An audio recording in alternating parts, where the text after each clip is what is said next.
to the outside world, the fun is really what they see and what they attach to sororities and fraternities.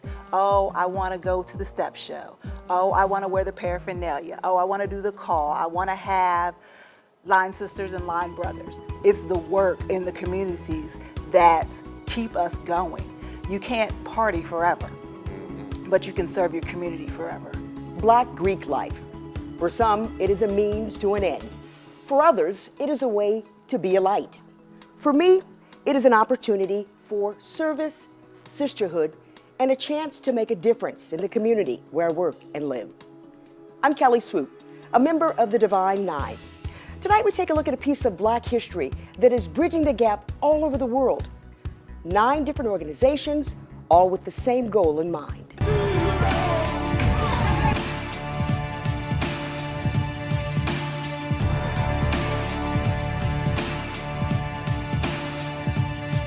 Alpha Phi Alpha was the first intercollegiate Greek letter fraternity established for African American men, founded at Cornell University in 1906.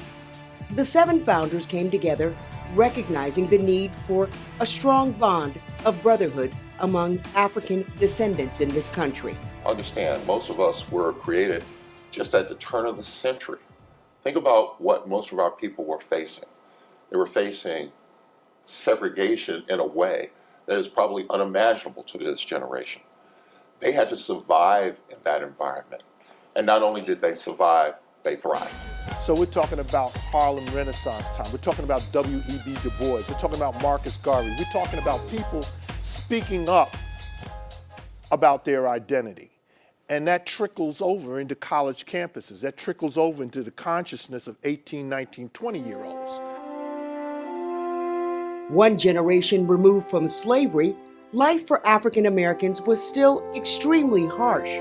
Slavery had been abolished, but there were new laws on the books called Black Codes. These laws, often referred to as Jim Crow laws, restricted the freedom of blacks and ensured they would be available for labor. In 1905, Du Bois started the Niagara Movement, an assembly of well-learned blacks who led a charge to end racial segregation and end Jim Crow.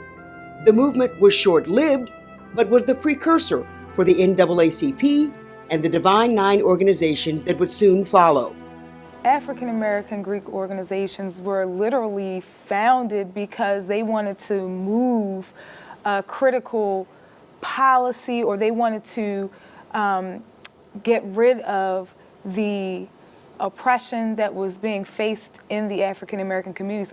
We mobilized our organizations to change history, and that came out of being deprived from our basic human rights. The organizations bonded college men and women so that when they completed their 4-year matriculation, they were still involved in organizations. They went back to their homes wherever they were from and could continue activities.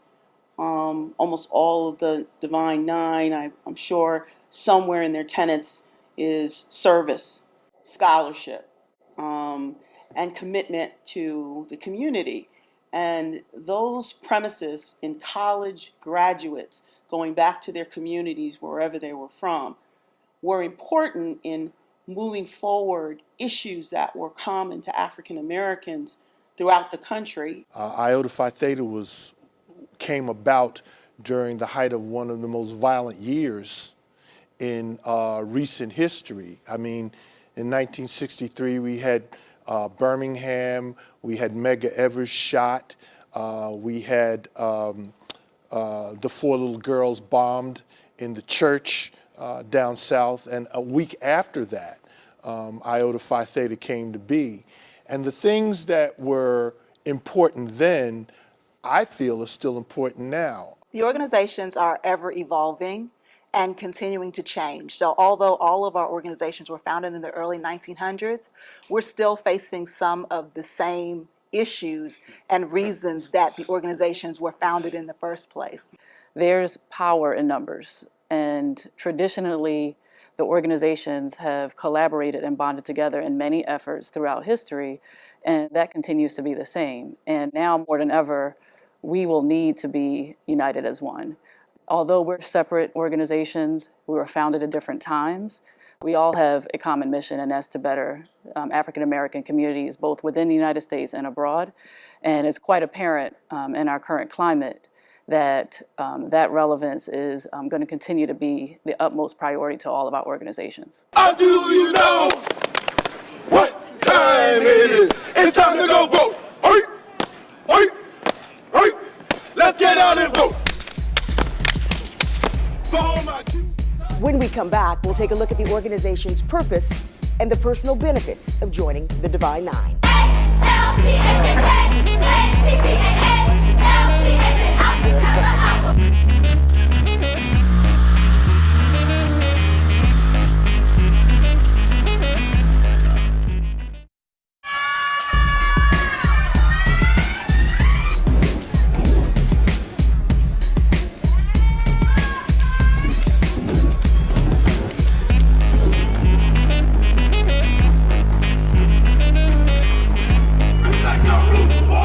So one of our major tenets is scholarship. And we have various programs across this country that deal with that. One of our major programs is called A Voteless People is a Hopeless People. Alpha Kappa Alpha sorority was founded on the campus of Howard University on January 15, 1908. Our mission is to cultivate high scholastic standards, to promote sisterhood, to promote service, and to collaborate with other organizations for the betterment of Black communities. Kappa Alpha Psi fraternity was founded on January 5, 1911 at Indiana University. The fundamental purpose of Kappa Alpha Psi is achievement in every field of human endeavor. And that goes across, from school to athletics. I think one of the things that we concentrate a lot on is mentorship. Omega Psi Phi fraternity was founded at Howard University on November 17, 1911. Think about the fraternity. It's about uplifting the community. It's about mentoring a lot of young African American men, and considering the times that we live in, how trying these times are. When you think about the kind of message that you want to send and the kind of inspiration that you want to provide, this fraternity epitomizes all of that. Delta Sigma Theta was founded on the campus of Howard University on January 13, 1913. In Delta Sigma Theta, we stand on the pillar of service, sisterhood, and scholarship, and we focus on upbuilding the African American community. Phi Beta Sigma was founded on January 9, 1914 at Howard University. I believe the founding fathers really saw a need to establish a brotherhood that was very sincere about working with the common man. They really wanted to put forth a movement that would utilize the skills of regular men from all walks of life to utilize in the communities all across the world that they envisioned at that time. Zeta Phi Beta sorority was founded on the campus of Howard University on January 16, 1920. Our tenets involve the same: sisterhood, service, scholarship, and finer womanhood. Our focus has been for many years on children. Sigma Gamma Rho sorority was founded on November 12, 1922 at Butler University. Sigma Gamma Rho sororities tenets are also sisterhood, scholarship, and service. And as an organization that was founded by school teachers, education is very important to what we do. We spend a great deal of our time cultivating our youth. Iota Phi Theta was founded on September 19, 1963 at Morgan State University. Iota Phi Theta, our mission focuses around our 5 stars, which are citizenship, leadership, scholarship, fidelity, and brotherhood. One of the things that Delta Sigma Theta is focusing on is the 2020 census. We want to make sure that we're educating our community on the importance of being involved and the importance of being counted. We want to be for the greater good. And I think that's what all of us are about. We want to be about the greater good, not so much about, whatever little niche group that you have. But at the end of the day, I know that it's not about us. It's about the people who follow us. And how do we get them not just to where we are, but to where they should be? And we want more people who not only look like us, but can speak with a degree of validity. You might join your organization while in college. Maybe you're on that campus 3 or 4 years. In my case, I joined in 1976. 1976, which means I've been a Zeta 43 years, certainly longer than 4 years that I was on the campus of the University of Maryland, Baltimore County. And I've been active in that sorority in various grad chapters as I traveled and continue to be active.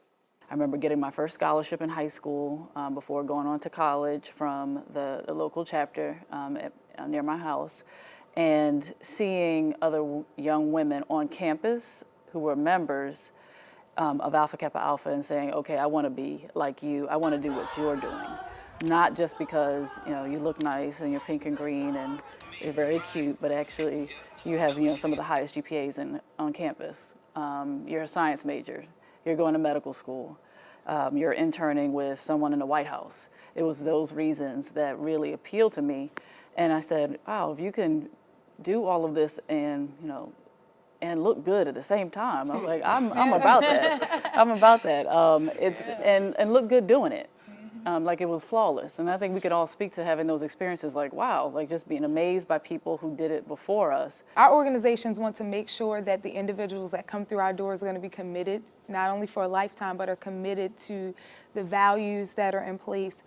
We're looking for the best and the brightest that have demonstrated that they can make an impact in their community and that they are going to make an impact in the community once they join the organization. We have one group of people who like to join organizations because they use it as a way to identify themselves as an identity. Then you have another set of people who they already know who they are, they know what their purpose is, and they use the organization as a vehicle to already move the needle for something that they care about. And those are the types of people that the organizations typically look for because the work is hard. Black Greek life is for life. Yes. We have graduate chapters where we all pay dues. We all continue to go to our organization's conferences locally, regionally, and internationally. We're still out here serving our communities. It doesn't end on the college campus or when you walk across that stage with your degree. It is a commitment for life. I think about the lifelong friendships that I've gained in the organization. I've been in Kappa Alpha Psi for almost 20 years now, and what it did was it brought me together with a bunch of like-minded young men that we all had a goal. We wanted to be a part of the fraternity and to know that we know there were certain things that we had to do, and even when we became Kappas, we continued to move forward. I have fraternity brothers now that I knew when I was 18 that are judges now, doctors. And like when you said, the network is humongous, but when you have a niche of guys that you had that goal to keep moving forward, to keep achieving with, it does something for you. It'll let you know, we all came from humble beginnings, but this is where we are now, and we're still moving forward as grown men. So, I think I'm like Chris. I was 19 years old when I became an iota.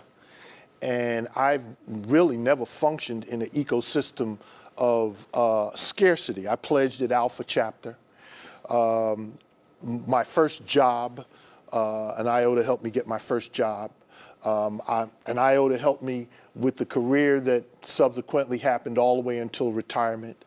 Out of the homes that I've purchased, 2 or 3 of them, the iotas were the realtors. Currently, I pastor a church here in the city of Baltimore, and iota helped me co-officiate my oldest daughter's wedding.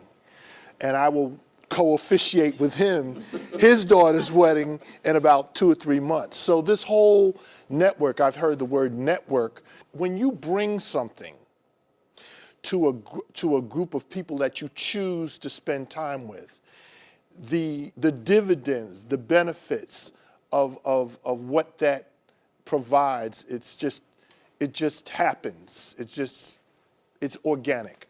I don't care what organization you belong in.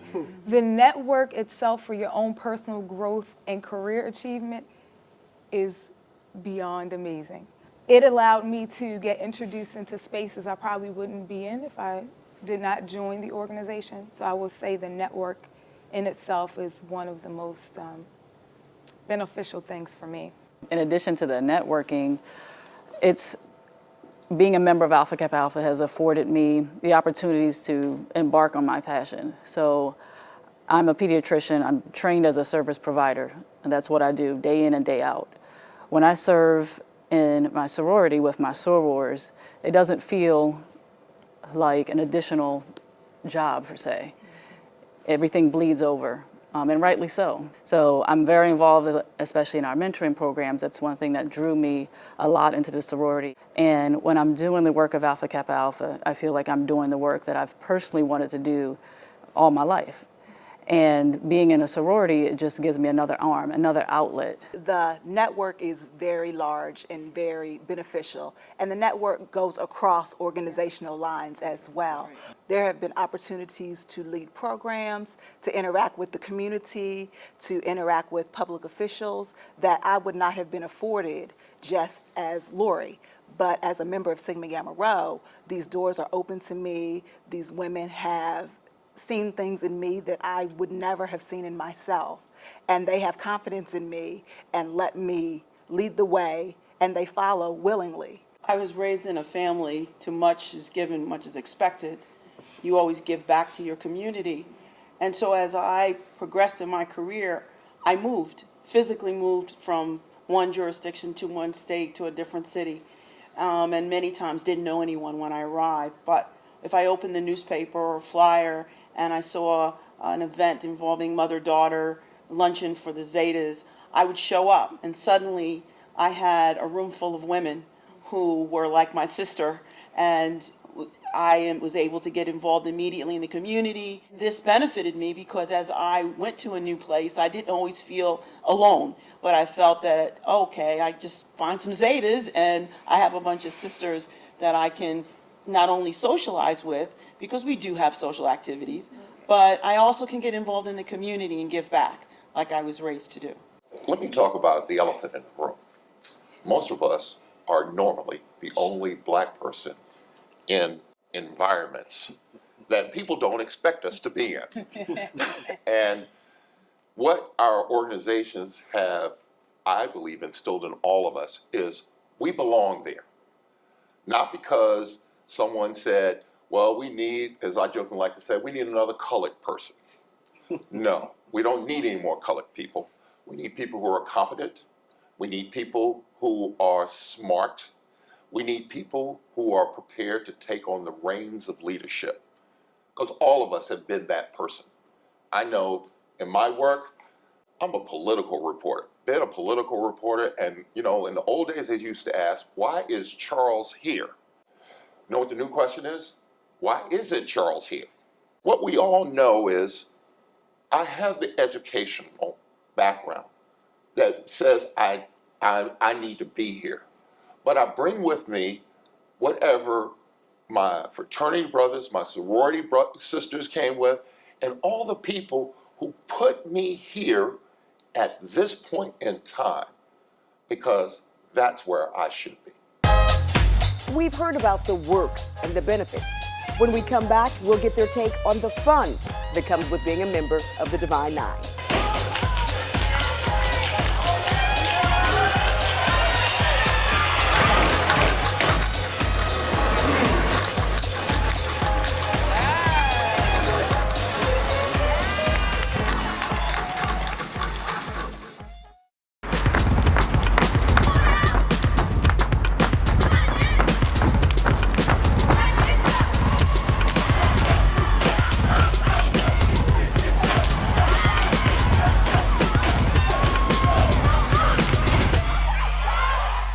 We've talked about the service aspect, but is there any fun going on? Yes. Well, fun is relative, though. It depends on really what floats your boat. We at one of my chapter's events, we have a relationship with a senior center, It's a assisted living facility. And we go once a month and we sit and we have activities. But the activities we make are fun. Sometimes we go and we sit around and paint the ladies' fingernails. We do manicures. Now you think, okay, it's just about the manicure. It's not. When you're holding someone's hand and you're talking to them, for the resident, they are having interaction with another human being that they may not be getting any other place. In my book, that's fun. And I agree, fun and service don't have to be in two separate worlds. I think we mentioned service a lot, that we're organizations that are built on the premise of serving our communities, but in doing that, you build friendships, you build bonds. In my chapter, Upsilon Epsilon Omega chapter, Baltimore County, some of my tightest friendships and closest bonds have come in service. So while I'm serving, I'm developing relationships with the sorors by my side. Sigma Gamma Rho has a signature program where we're partnered with USA Swimming called Swim 1922, where we make sure that young African Americans know how to swim. And that's fun for us to see young people get in a pool for the first time when they're from the inner city and actually learn how to swim. That's fun. Most of us saw the fun, and that's what kind of sparked our interest. The colors, the twirling of the canes, that's the stuff that intrigued me from, I would say, my 12th grade year in high school. There's certain things I need to do so I can be a part of this organization. I know that most of us, like we say, you got to be involved in order to have the fun. Fun is kind of baked into the Black Greek experience. But even having fun is work. IOTA puts on a black tie event, generally draws hundreds of people, and we give away scholarships. But it's work, and we enjoy ourselves. We really do enjoy ourselves, have a great time. NPHC!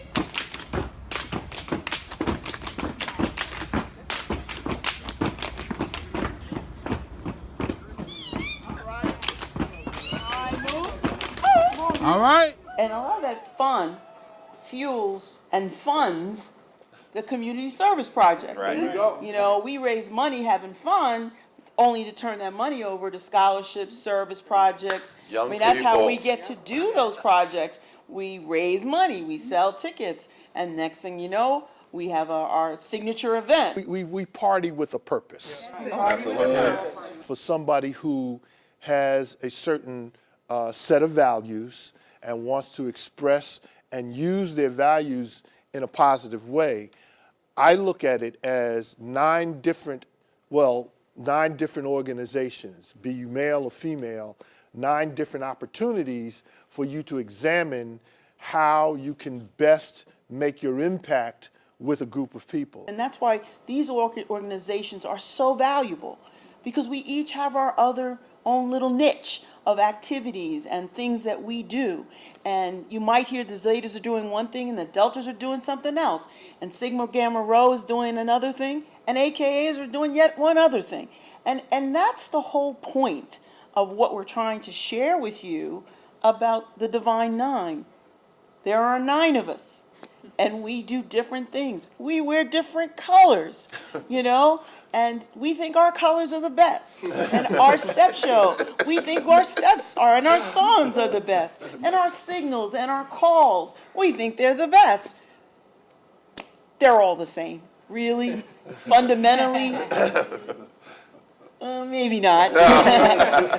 Truly, and I think that's important that your listeners know that we are committed individuals to serve our community, and we do it because we want to do it. We choose to do it.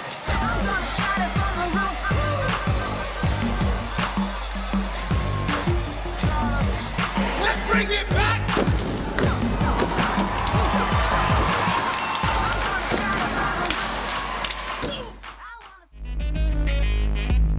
I hope you were inspired and enlightened by the work being done in the community by the Divine Nine. As Black History Month comes to a close, remember to ask yourself the question, how will I bridge the gap? Thanks for joining us tonight.